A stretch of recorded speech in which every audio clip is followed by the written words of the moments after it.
Out to all those who have been impacted by the fires, those who have been displaced. It certainly has been a traumatic and difficult time, I know, for many of those who are living in those areas impacted by the fires. I also want to go on record just to thank our first responders who are out there working in really difficult conditions, who are out there trying to fight these fires and to make sure that they're taking care of our communities each and every day, and especially during this really difficult time. Our first responders are out there. Again, their first consideration is life safety, so everything they're doing, first priority is life safety. Second priority is certainly property and saving property. And a reminder that as they're working through the life safety and then property, we know that people want to get back into those areas, but please heed our warnings. Pay attention to what we're asking people to do, which is to stay out of those areas until it's cleared. I know our first responders want to be able to get people back into their homes as quickly as possible, but again, please be patient. Safety is the number one consideration for us. And so with that, I'm going to go ahead and turn it over to our governor, Tim Walz. Governor. Well, good afternoon, everyone. Thank you for coming today. Commissioner Jacobson, thank you. You're going to hear from some of our experts, including Director of Forestry Thielen, and of course, after I finish here with DNR Commissioner Stroman. I would echo those thoughts. Last night was there's a lot of our firefighters out there with no sleep, really tough conditions, and pretty dangerous fires that are out there. And I think the conditions that we've seen, incredibly dry, been in drought for some, of course, these unseasonably high temperatures, and then exceedingly low humidity have created a really difficult situation. And just to get an idea of what we've been dealing with this fire season, Minnesota experiences a little over 1,100 fires a year. We've already had 970. Sunday alone, we had 40. Monday, which was the first day of this incident, that was on Sunday. On Monday, we had another 40 fires. So we had over 80 fires burning. Many of those have been contained and are under control. There are three big ones where you'll hear the details about. The Camp House fire you keep hearing about is the one that has burned 80 structures and is a pretty dangerous one. So you're going to hear about these three fires. You're going to hear about the interagency coordination that's happening with both local agencies, the Minnesota DNR, our partners in the Forestry Service, communicating up to the federal government about what's happening here. These fires, by the way, and you'll hear more details on them, they are 0% contained at this time. These are dangerous fires that are still moving, still threatening. I would make the case, and again, the plea for your own safety, if folks come along and ask for an evacuation. I know these are difficult decisions to make. We would ask that you please do so. It's not only for your own safety, it's for the firefighters' safety, because protecting these buildings and life puts them at risk. And also, just don't burn. This is, I think, a statewide thing, whether we get something out and we put something as alerts. It is just too hot, too dry, too dangerous, and our resources will get spread too thin, because what's going into these three fires, and again, on Sunday, when they first started, these folks knew what was coming. They were prepared for it. We put the Guard on alert. General Menke will talk about that. Yesterday, I signed the executive order activating them, and those Chinooks are in the fight right now with our members of the Minnesota National Guard. So developing situation, still incredibly dangerous. It's going to take a few days. We're hoping again that Thursday looks like there's some rain and some cooler temperatures on the horizon. But this is going to be an ongoing battle probably throughout most of the summer. And I think right now it's important for us to start thinking about the habits we're doing, start thinking about containment, and making sure that we're prepared to protect property and, of course, most importantly, protect life. With that, I'm going to turn it over to DNR Commissioner Stroman.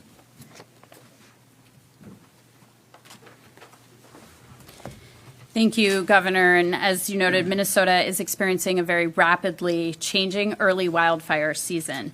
Our fire danger conditions have been very high during many periods this spring, and they have been in extreme conditions since May 11th.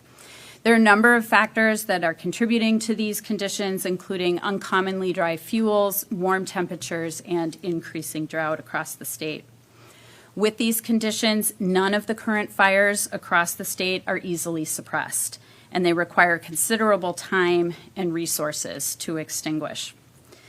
As the governor noted, to date in 2025, we have had 970 fires on more than 37,000 acres in Minnesota. While we have many active fires across the state and we are containing many of those fires, the three largest fires receiving the most attention at this moment, none of which are contained, include the Camp House, the Jenkins Creek, and the Munger Shaw fires in St. Louis County. We are working to suppress fires across the state with local, state, and national resources both on the ground and in the air.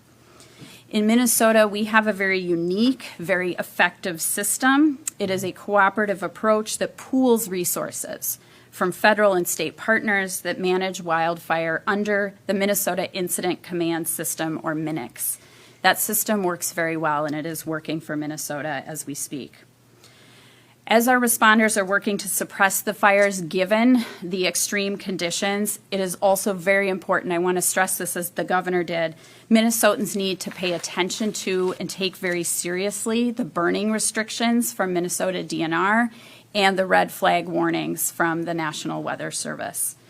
With a critical potential for fires, every wildfire puts life and property at risk if not quickly extinguished. And as you can see, our resources are stretched across the state. Finally, I want to note that while the situation is dynamic and dangerous, Minnesotans can be very proud of the response systems that we have in place and how our emergency responders work together to protect life, property, and our natural resources. I'm incredibly grateful to our DNR wildland firefighters, our partners who manage wildfire under the Minnesota Incident Command System, the National Guard, and our other state, local, and national partners. Now for some of the more specific details on the three wildfires, on those three wildfires, I want to introduce Patty Thielen. She is the director of the Forestry Division at Minnesota DNR. Thank you, Commissioner. Good afternoon. As both the governor and the commissioner mentioned, these have been a challenging several days. I've worked for DNR Forestry for nearly 30 years, and the weather the last few days is just really unprecedented. Really low humidity, high winds that has allowed fires to spread really quickly. I want to point out that we've been successful. Our firefighters have been successful at keeping well over 70 fires very small and getting them put out quickly. There's a few fires that grew very quickly and are a little more challenging. The Camp House fire was the first of these. It was first reported Sunday afternoon, just north of Brimson, Minnesota, which is northwest of Duluth. Currently, it's about 11,780 acres. You're going to hear changing numbers all the time because it's constantly evolving. Second, the Jensen Creek fire was reported Monday afternoon, yesterday, and it's currently about 6,800 acres. That's about 5 miles northwest of the Camp House fire, but it is a separate fire with a separate origin. We've assigned incident management teams to each of these two fires. Those management teams train to come in and manage large fires like this and allow our local staff to be freed up for initial attack on new fires. The third fire this week was the larger fire this week was the Munger Shaw fire, about 20 miles northwest of Duluth. Reported Monday afternoon, later in the afternoon, about 1,400 acres, and this fire is currently being managed by DNR staff. Minnesota has called in a larger incident management team that will be arriving here in the state later today and hopefully will take control of the Camp House fire and the Jenkins Creek fire tomorrow morning. This larger team will manage the two as the Brimson complex. And again, we hope they will take charge at about 8 o'clock tomorrow morning. This is going to free up those incident management teams to be assigned to other fires. One of them will probably be assigned to the Munger Shaw fire. We've got aerial resources based in 7 locations around the state. We're using all of our resources within the state, from DNR, from the Forest Service, other agencies that participate in wildfire suppression, and we're also getting help from across the country.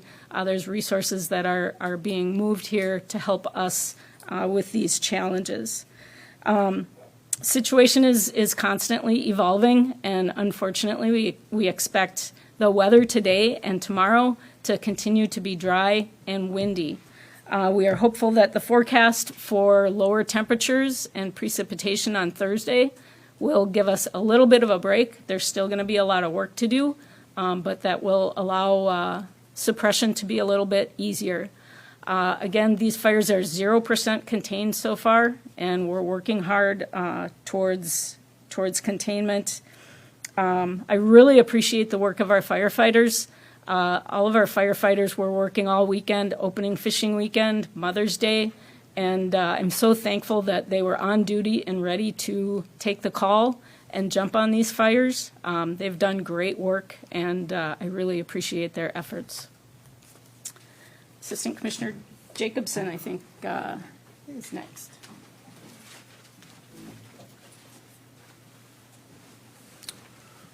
Hi, good afternoon, everyone. My name is John Cunningham. I'm the Assistant Commissioner of Emergency Services for the Minnesota Department of Public Safety.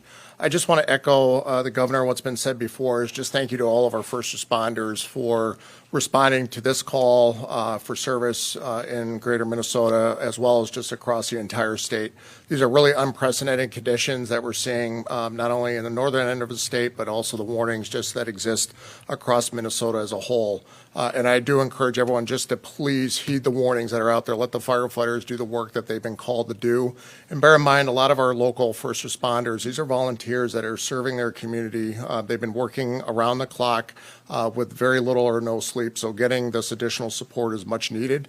And Minnesota is really exceptional at providing mutual aid to our partners. And this has been an all hands on deck from a local, state, and federal response. So we appreciate the partnerships that have existed for quite some time. And this is certainly being demonstrated in the days previous as well as in the days coming up.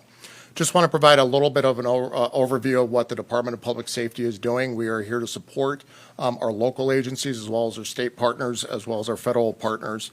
Specifically, the State Fire Marshal Division has working relationships every day with our local fire service agencies. They are embedded not only with the Minnesota Interagency Fire Center, but also assisting on the ground with staging manager support. And those are fire service leaders that came from the fire service that have this experience to help with staging and deploy resources to assist with protecting structures that might be threatened. We also have specialists that are working around the clock to help mobilize fire departments from around the state. We have 2 regions that are actively supporting from local fire departments to help support local fire departments that are being impacted by this major event in northern Minnesota. The Minnesota State Fire Chiefs Association is across the state and actually partners with the Minnesota Department of Public Safety and State Fire Marshal to get resources from local fire departments across the state to help support these efforts and provide also backfill to give some of these fire departments a little bit of a rest so that they can serve their local communities. We will continue to support that through the mutual aid system and to support our state and federal partners in the days to come. Also, our Homeland Security and Emergency Management Division is also actively working with this incident and partnering with our state and federal partners to support the ongoing operation to make sure that as resources become depleted, as we look towards the future, that we have enough resources to continue the operation to suppress these fires and to get communities back into a safe environment. We have regional program coordinators that are on the ground supporting local operations, including the Sheriff's Office, the Rescue Squad that has been instrumental in helping with evacuations and keeping the area safe. We also have stood up an active monitoring posture within our statewide emergency operations center to field any requests that are coming from the field to ensure that all the state agencies and federal partners are collaborating and working together, which has been great over the last few days. And we're ready to look at the big picture, as we have been doing over the last several days since Sunday, of the ongoing threat that exists not only in northern Minnesota, but just across the state of Minnesota as additional, if any additional incidents do occur. We are sharing information with all state agencies. We've also briefed our FEMA region just so that they're tracking and that we're ready to pivot and increase any monitoring or any additional support that we can to continue to support operations on the ground. And the one thing that I also want to point out is while this incident is active and the firefight is ongoing, we are here for the long haul. Recovery is going to be vitally important for the communities that are being impacted. So we will be here in the days and weeks and months to come to help this area recover once the flames are extinguished. As you can see, some of the pictures that are just being displayed, this is a significant event. This is a beautiful area of Minnesota, which is bound in just natural habitat, but this is a very dangerous area right now. We have pilots that are doing exceptional work on picking water up at a very limited access lakes and dropping that water and just staying away from those areas, letting the aircraft do the work that they need to do so that they can continue to fight this operation. With that, I will now turn it over for comments from Major General Mankey. Thank you. Thank you, Assistant Commissioner. Hey, good afternoon, everyone. I'm Major General Sean Mankey, and I'm humbled and honored to be the Adjutant General of your Minnesota National Guard. So I'll just kind of highlight a couple things. The governor mentioned it. Commissioner Jacobson and I talked late Sunday, and the governor had an executive order ready for us to go. So when we came in Monday morning, we were in contact with the Fire Center up in Grand Rapids, working with Commissioner Stroman and her crew, an agency that we train with routinely on an annual basis. The decision was made late Monday morning, and we sent 2 aircraft up out of our St. Paul facility Monday afternoon, and they are part of our 34th Combat Aviation Brigade. And likewise, we supported them with refueling assets from our 148th Fighter Wing out of Duluth, Minnesota. And those aircraft were on station late yesterday into the evening. And then this morning, we sent another 2 additional aircraft up there out of our St. Cloud Army Aviation Support Facility, one Chinook and one Blackhawk. And the one Blackhawk is equipped with external hoist capability in case it's needed, God forbid, in an emergency or something like that. But, we are ready because of the training that I said we do with our DNR. Our motto, always ready, always there, I think is relevant in this case. And I'm extremely proud of the partnership that we have with our DNR and our national partners to combat this type of disaster when it happens in a state. And proud of our soldiers and airmen who support us each and every day. We live here, we serve here, and we work here. And we'll continue to do what we can to support this effort and be ready for what's next. With that, I think I'll turn it over to the governor and the team for any questions if there are any. Thanks, General. Yes, sir. Appreciate it. Well, thank you. Another thank you for all the folks working on this. The coordination is there. Minnesota knows how to do this. The systems are in place. Folks have been alerted, and I appreciate the point from Assistant Commissioner Cunningham talking about because people are going to be interested in this. We're still in the fight. There's a long ways to go here, but there'll be the recovery and the damage assessment. Those will go on, and we will start to see that. Contact, as you heard, has already been made with FEMA and my team before I came over here, contact with the Trump administration to let them know this is an ongoing developing situation that will take some time, and we'll see when it's all over and the assessments come in if we're going to need some of that federal assistance. But with that, any of us would take some questions. Yes. Danny Spiewak, Carolina. Can someone just, whether it's you or anybody up on the panel, just explain the scale of this? Yeah. Historically, what does this look like? I might let you. More fire experience. Overall, what's the scale of this? It's hard to say because the fires continue to grow. But as of this morning, I think we have had over 37,000 acres of fires, and in an average year, give me a moment here.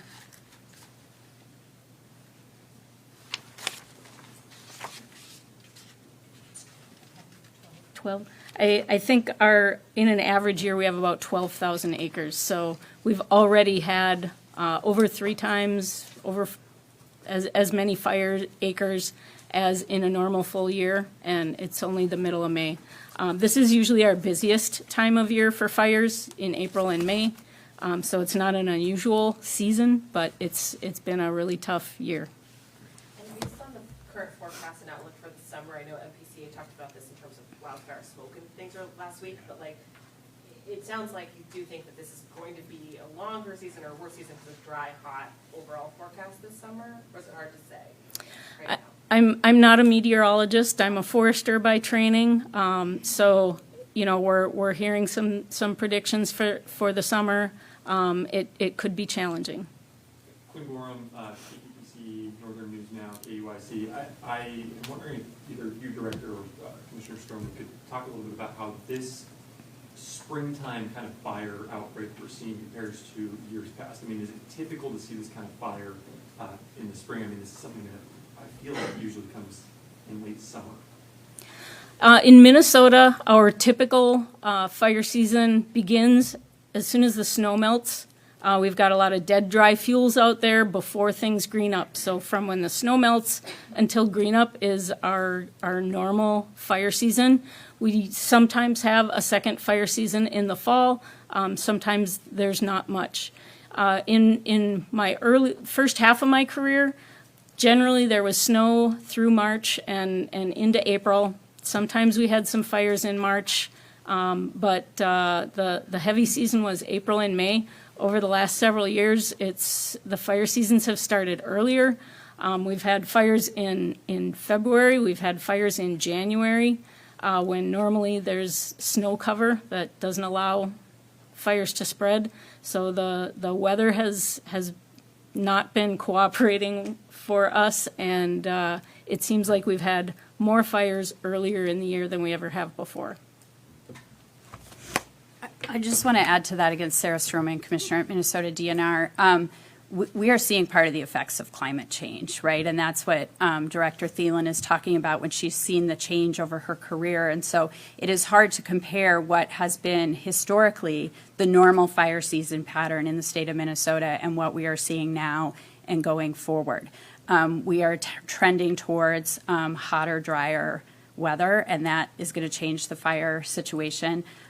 We are tending towards more extreme precipitation events. So, we had a lot of rain recently here in Minnesota, and then it suddenly got very dry, right? It is not evenly spread. And so that also changes the nature of the fire season. And so I just think it's important to remember that what we have historically seen in a fire season is changing, and that is something that Director Thielen and her fire team and our interagency system across Minnesota is thinking about, is how do we prepare in different ways to address what is a changed environment. Governor, have you been in conversations with the President or his administration about this situation yet? No, not specifically. My team, when I came over here just a little after noon, knew that we were talking to the FEMA folks in the usual chain of command, but I asked them, and they are now making contact up to the administration and let them know this is ongoing. And at this point in time, we know how this works. We know the system or whatever.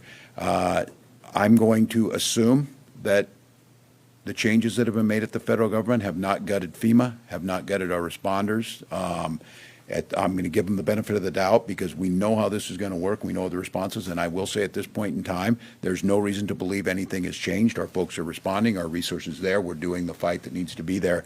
But I do want them to make sure that asked it to raise it up to that level to know that this one, I think, is going to, when you hear 80 structures burned in the first day, that's pretty challenging. That's going to add up very quickly. Jason Ransel at WCCO TV. Are we worried about these fires impacting urban areas, cities in the area? Yeah, I will maybe let the experts talk about that. I think that's the concern, that it's dry everywhere. I'll re-stress that, careful around fires in general, but I'll let folks talk about that a little bit.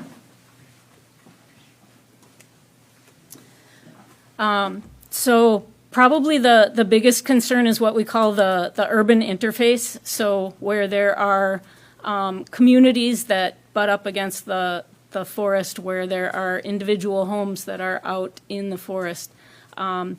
That's where in Minnesota we have the biggest concerns. We do training to train our firefighters on how to assess these areas and how to protect them as best we can. I think today we're probably less worried about true urban areas that are concrete. And the urban interface is where we have the biggest struggles, and some of the fires this week are definitely in those kinds of areas.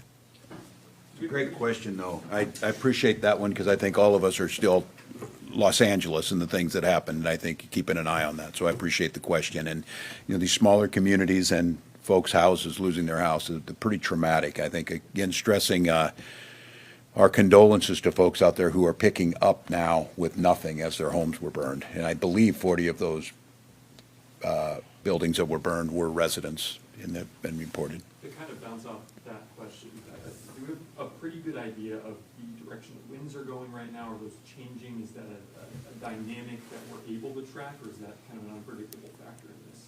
This is a good point. These modeling, and the modeling changes now with as climate changes too. Sure, you know, we keep our fingers on the pulse of the weather and what is coming. Knowing about a wind change is particularly important. Some of these fires are long. They were spread from wind blowing in one direction, and if the wind suddenly changes 90 degrees, then you've got a long fire that can spread in another direction. It's something that we track closely so that we can fine-tune our suppression efforts and try to get containment as quickly as possible. I have a question here from NPR. Hi, Erica Zurich, NPR News. Can you elaborate more on what help Minnesota is getting from other states? I don't have a detailed list with me, although I know we've gotten some aerial resources, some planes from Wisconsin and I believe Michigan. We've gotten some ground resources in engines from Wisconsin and North Dakota and Ontario.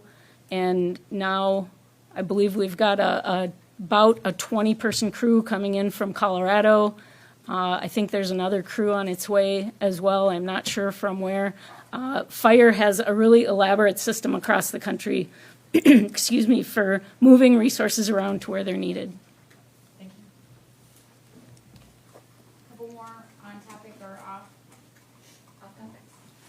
If I would just mention before we take off topic, legislative leaders, because we're spending a lot of time together, we're briefed this morning. They're staying in and being briefed through this entire process too. With that, any off?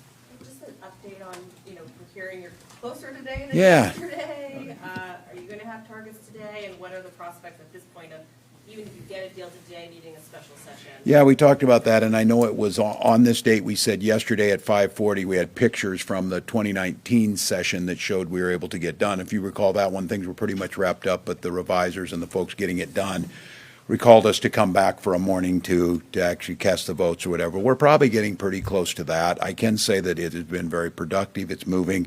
I will still say the tone of these are really encouraging, respectful differences, ideological differences still working.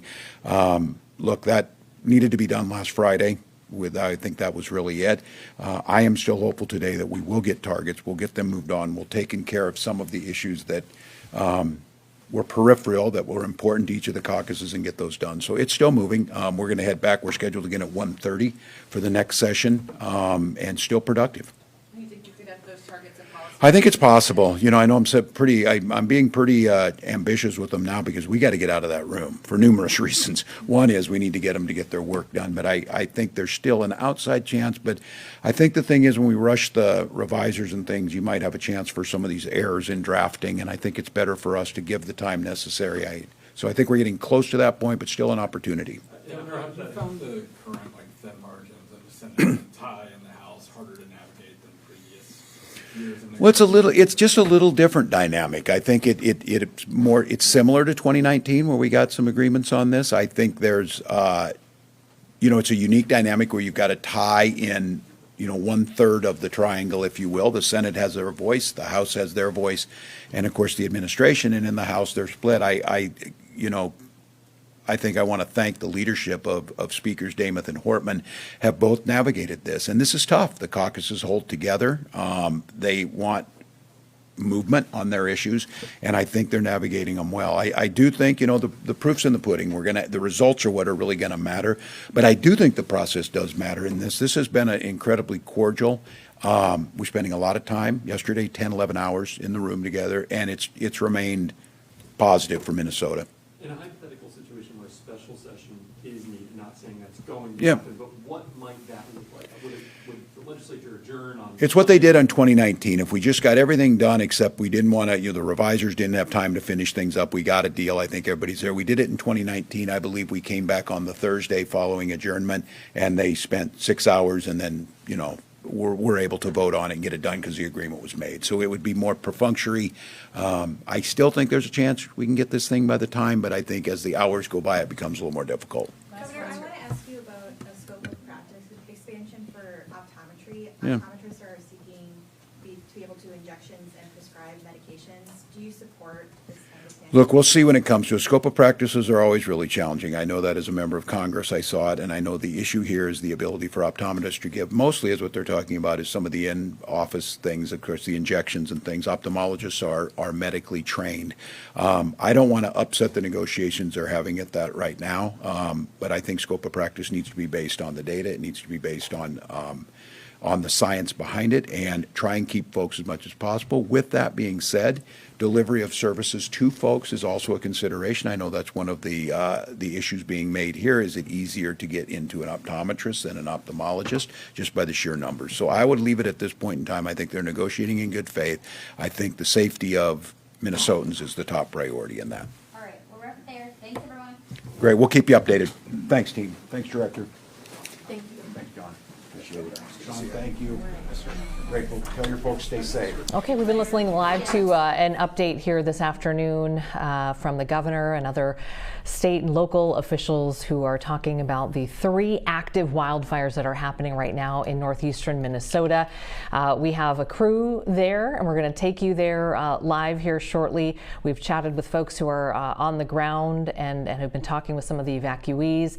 We've got a sheriff from St. Louis County coming on here shortly to also talk about what he's seen specifically. But just really quickly, we're going to take a break and reset, but we're talking about the biggest fire here, the Camp House fire, 12,000 acres. And to give you perspective, that is the size of the city of Mankato.